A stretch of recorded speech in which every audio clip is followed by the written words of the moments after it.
GLuck had a little bit of a taste with Whitemane coming out, going up against Whitemane. I don't know if GLuck decided that Whitemane was the problem or not, but we'll see if that was the case in the ban picks as we go into it right now. So the Haka will be first ban, so this is again just really good preparation by GLuck against Supernova's map picks 2 in a row. Yep.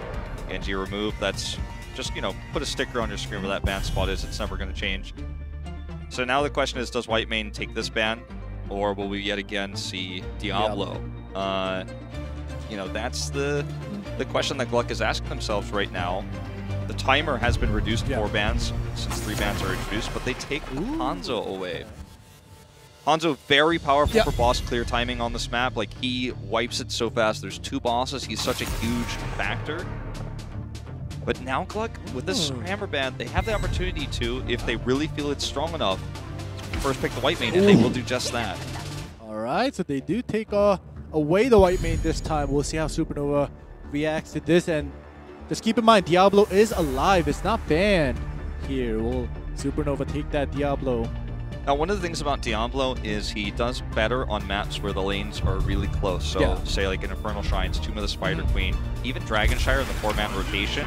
On this map, because the distance is so wide and he doesn't have a ton of sustainability on boss point, I think he'll take less priority. We will see the Muradin taken instead with Raynor now, who's able to sneak through this ban phase. All right. We do see the Raynor banned a lot, most of the time. Yes. And this time around, we do see Whitemane, who we thought could have been one of the bans that constantly came out today, but we see Whitemane 2 games in a row, and finally in the second game we see Raynor here.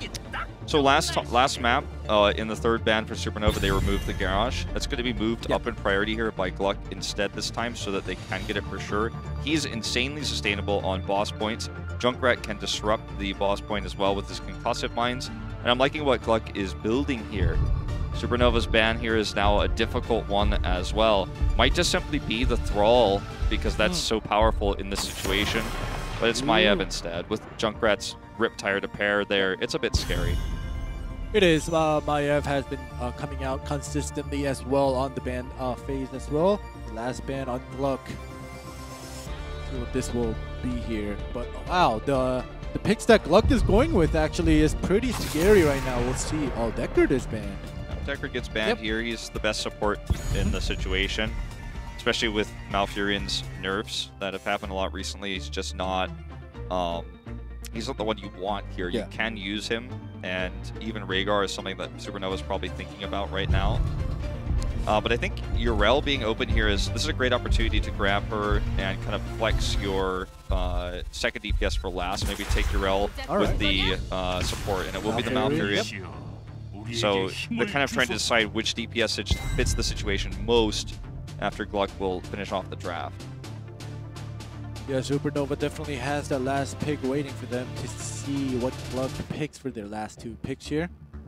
See, you know, I'm wondering if GLuck will still go with that 1 or solo support with Whitemane, or maybe they'll show us a double support here this time around. Well, with a hero like Junkrat, I just don't think double support's going to really be viable. He just doesn't have enough consistent auto attack, you know, damage there. So they'll take the Phoenix here once again with Blaze. Very common pairing.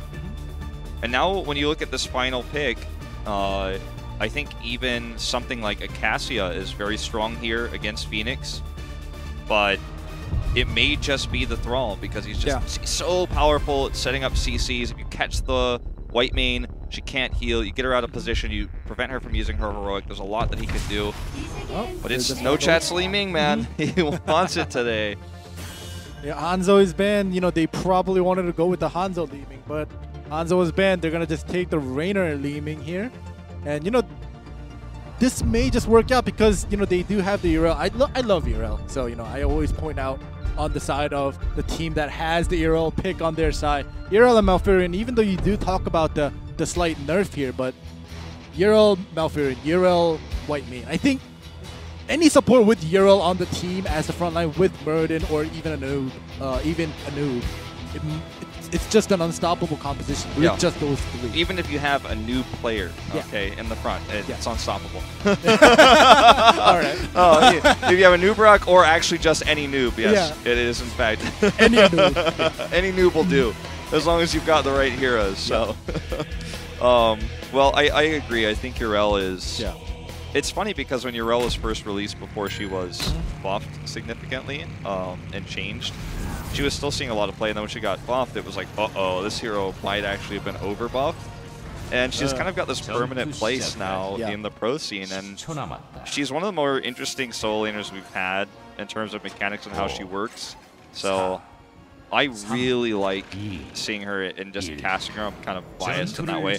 But look what we've got. We've got Martyrdom at level 1, actually, for white main. So she's not actually doing the Clemency at level 1, so she's not going into, you know, the build that's more standard right now. She's going into the Q build. She's taking a different approach here. And it increases your healing a lot, but it's still tough, I think, when you're solo support. Mana can become an issue. We'll see if that will be the issue this game here with the different approach that the white main is taking here. Raynor, I love this Raynor match. You know, the last time I casted, Raynor was nowhere to be seen. Finally, you do see some Raynor here.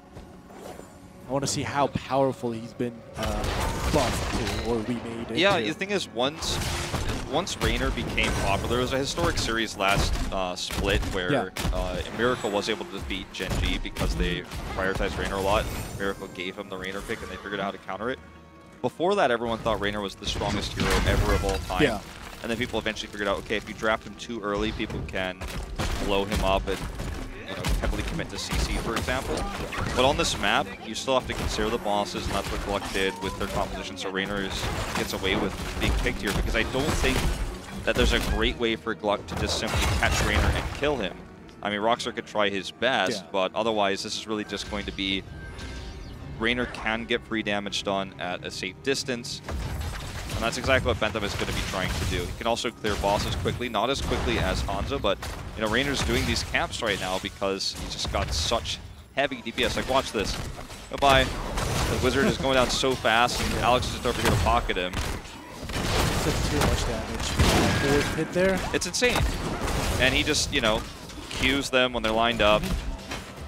Meanwhile, Myson over here is like, wish I were Raynor.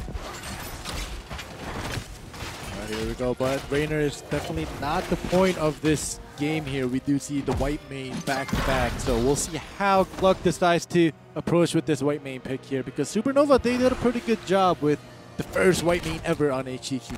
Yeah. So the tribute is slightly GLuck favored. It is blue side. However, Supernova has a comp that can poke really well with Malfurion and Li Ming, so it's not going to feel too bad that it is on blue side because they have a lot of ranged ways to disrupt the channel.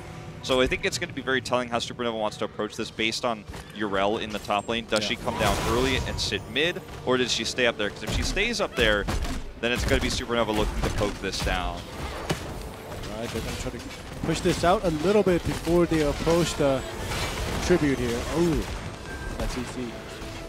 Collapsing up here looking for a fight because this is actually doing so much damage, forcing Urel down mid. So Supernova actually needs to channel this fast. They're actually just, it seems like they're just going to give it up because they're not approaching this. Yeah, they prioritize the wall here in mid for experience rather than that. But now they're going to get caught with Myson here. That was a close call. That was definitely close. When the dust settles, I think this is actually still better for Supernova. They didn't lose any part of that wall. They didn't lose any experience, minus like maybe a few minions in the top lane right now, maybe like 2. Yeah. And they got the tribute. So I think Supernova walks away with this after a really quick decision to channel that tribute, feeling very good, especially because the second tribute here is red side now, so even further favored in their position. Yeah, Supernova definitely just kind of waiting for this tribute to come out. They're not going to give up any tributes because, like you said, Wolf, they have that advantage with that first tribute just coming in without losing too much. And now we see the Blaze and the Urel coming down. They're definitely going to just contest this and go through with the team fight here. Yeah. So this is going to be, you know, in a longer fight, something that KCB is going to feel the mana pressure in. They have the positional advantage, and they have so much ranged poke right now. Here comes the rotation down from Asgard. Bentham's caught. Close call there. That's Rainer's weakness, man. If he gets stuck, then there's no way out. Lord Cross out. They have to regroup here. They're kind of split up.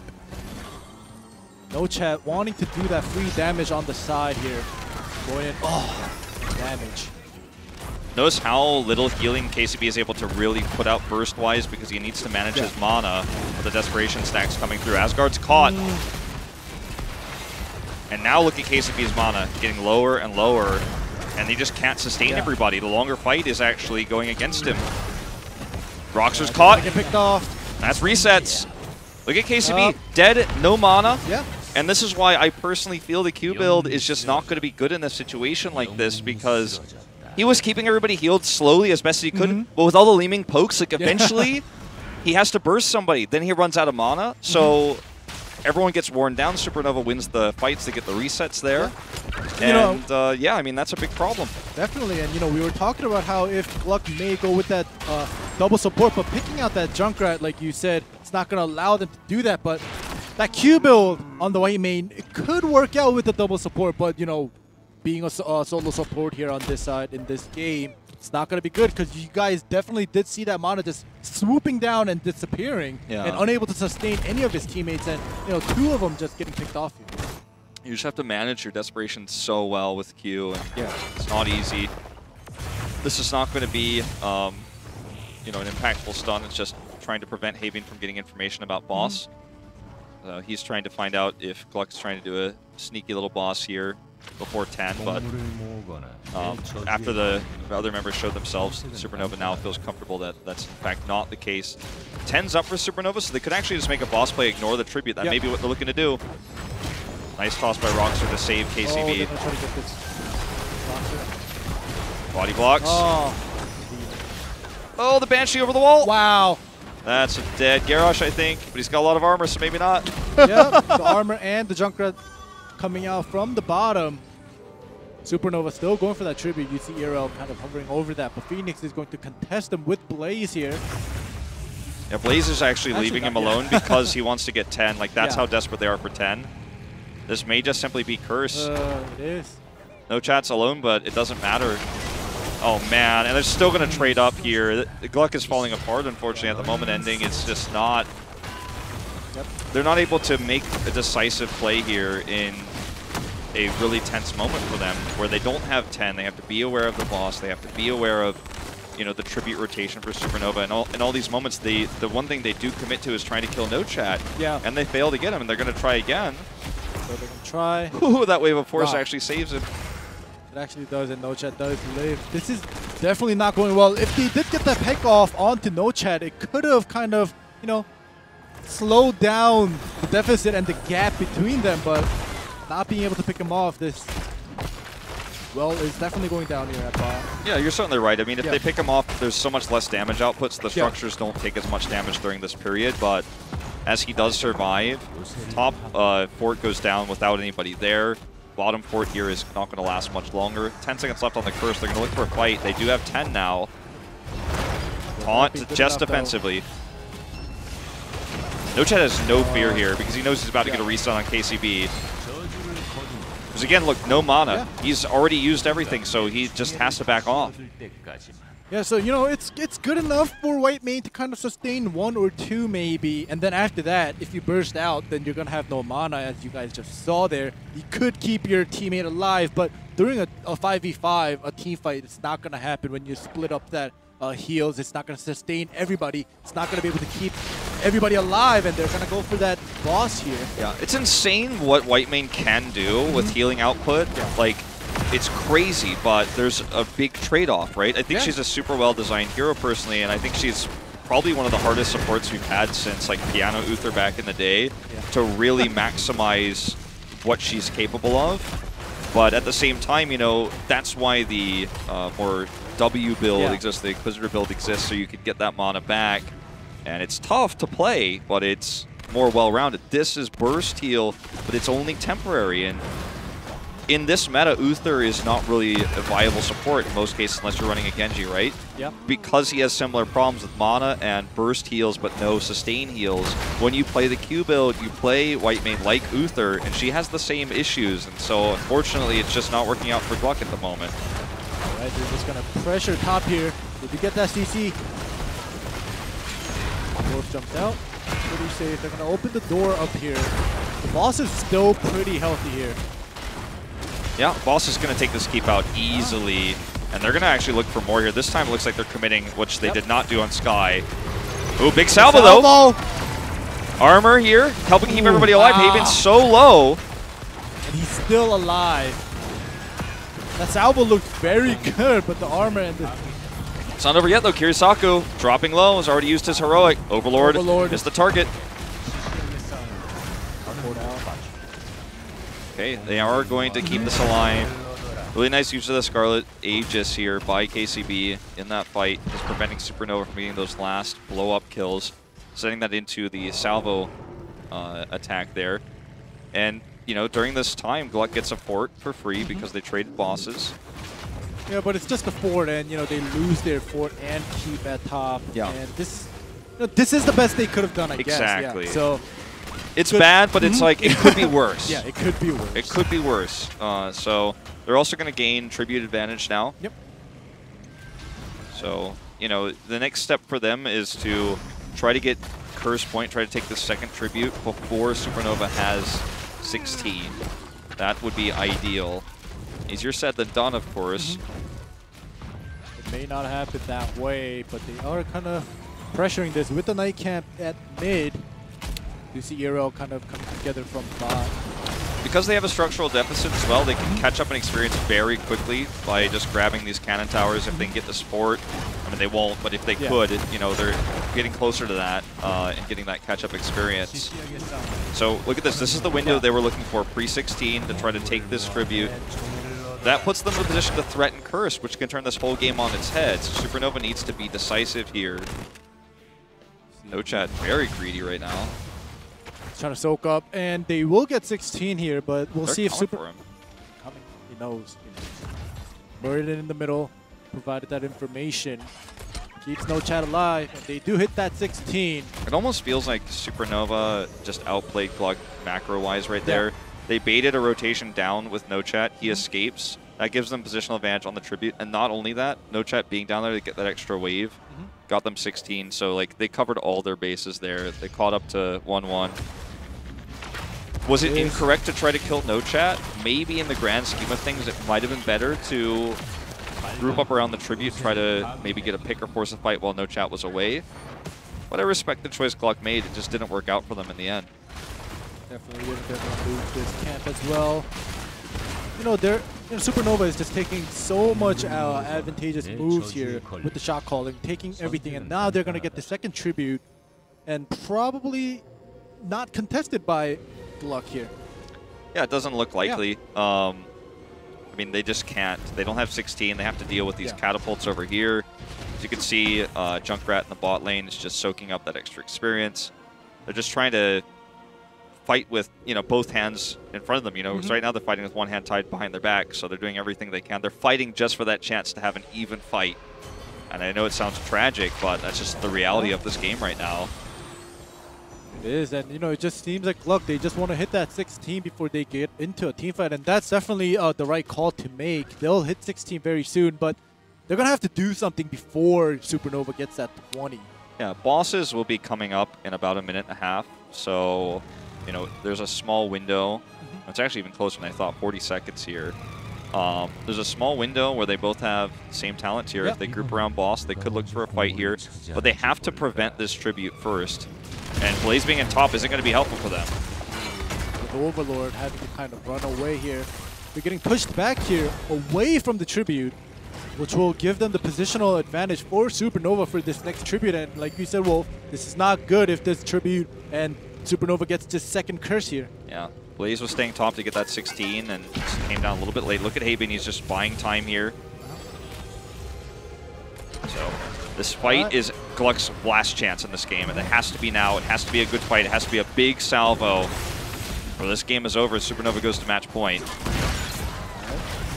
So, nice dunk going in here. Haben obviously not going to die yet. Roxor's caught. He can't get in the bunker here. He has the extra armor. Not looking too bad for GLuck here, but they did get pushed back, and the sustainability coming in. KCB is just trying to do what he can to keep everybody healed up. He's already used his armor, so now he's going to get a little bit mono-starved in this fight. Oh, now they're coming in. Salvo does go out. It's not going to land too much. Roxer. Surviving the Riptire's really huge here. If they could actually get one kill, it could turn everything around. Overlord is going to blow them up here. Huge opportunity. Now finally for GLuck. Wow. This is their fight. They finally were able to make it work. KCB on the last of his mana here is going to keep Asgard healed up. But this is going to be a full team wipe. Wow. Really well executed here. Very nice re-engage, using the Riptire there, knowing that even though everyone was low, they had the burst damage potential there. Phoenix could clean it up. That was well played. GLuck turning things around here, tied up the tribute count very frantically now. We do see the top lane cleared by Asgard, but wow, that was a great team fight. They did get pushed back early on and force it off. You know, Supernova did force out that early bunker, but after that, the Salvo and the Riptire just doing so much damage to everybody on the side of Supernova. GLuck makes a really high-level choice here. They look to start the boss, but instead, they decide to grab experience and push this lane. They know with the respawns coming through, they will probably be able to, with this pressure, with the Siege Giant camp, gain the cannon towers down so the boss can be more effective. And then further their experience lead they have now from the catch-up experience they've been getting from these structures now and the team fight they just won. Now they have the ability to take this boss right before Tribute to push Supernova away and then get 20 first. So GLuck has, with this small decision to even take the Siege Giants, really pushed themselves further ahead. We're going to have to do this boss fast and just go up there fast because Tribute is coming out soon. They did get that Night Camp. Roxer here. He has to be here. If he gets picked though. Yeah, that's the scary part. He's got a lot of armor. He does, but will he? Ooh, look at that burst getting in. Scarlet E just so effective here, and he's got his base 40 armor there as well before that even happened, so he's staying alive. The bunker being baited out though is a big problem here. It is. Tribute is finally out here. Riptire and Salvo can be very effective, but they're just zoned out. No Chat gets this for free as they just cannot find an angle. They had a lot of cool combos they could use for a fight if they could get into position, but they could not. The boss is irrelevant here because Supernova is looking to end the game right here, right now. Definitely, and you know, Roxer being there, trying to get that information for his teammates, almost getting picked off, forcing that bunker out, and that burst heal from KCB kind of pushed them back. Hero gets him out. Okay. Boss here is going to take out the bottom keep, but again, this is the game-winning play for Supernova. That's what they're looking for. 30 seconds left on this curse still. They need to make this worth it, though. They need to get kills here. They need to actually commit. They need to fight this 20s against them, but they're back off. And you know what? Because they couldn't actually force a fight, even though they had a heroic advantage and they had curse, they actually lost this trade. The boss killed the keep. And now they have to fight over their boss with 20 against them. Exactly, and they're so far away from 20 right now. You know, GLuck is not going to allow them to go. Either way, Murden goes in. The bunker is put down.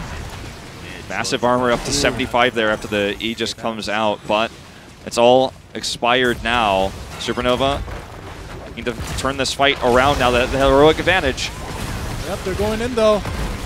Not looking good. Phoenix doing so much damage by himself. Not contested. Oh, this is it. That's so much damage. They have to back away. And now GLuck could just posture around the boss, I think. They have the 20 advantage still. Supernova has to go tap. The problem for GLuck, the big challenge they face is the catapults that are on their core, because they can't boss while those are there. Someone has to go back. Supernova, nobody died.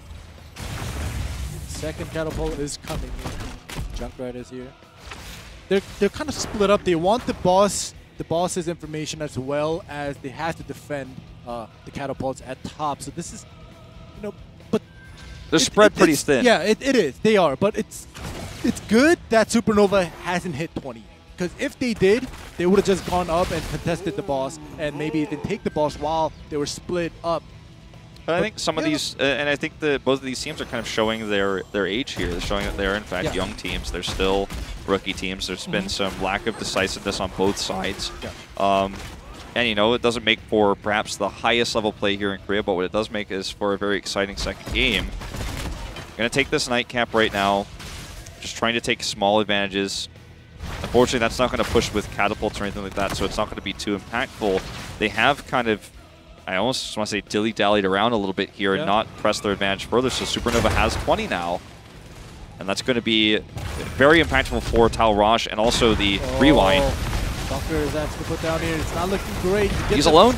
Yeah, he is. And it's going to happen. He's going to try to keep, KCV is going to keep him alive, but this is the same thing as it happened before. And Junkrat is not even in the fight right now. No, he's not. Salvo does a lot of damage, but it's not enough. And KCB gets taken out after he's already popped the Scarlet Aegis. The Riptire is just going to tickle everyone. And this should be Supernova just waltzing over down top lane to try to end this map. All they need is a little bit more vision here. And with 50-second death timers, fighting a 5v3 is the way they end this map right now in the later parts of it. GLuck put up a good fight. They had an experience lead for the majority of the late game, but it's all over now. Yep, there we go. Another Riptire coming in. It's going to tickle them a little bit. Oh, the damage. Goodbye, Phoenix. Well, ladies and gentlemen, Asgard's going to put up a good fight. No Chat's low on health. They have the catapult here as well defensively, but it's not going to be enough. Yeah. No Chat stays alive. Junkrat trying to do as much as he can here. But it's definitely going down. Yep, that's going to be the end of game 2. Supernova leading with a strong start here.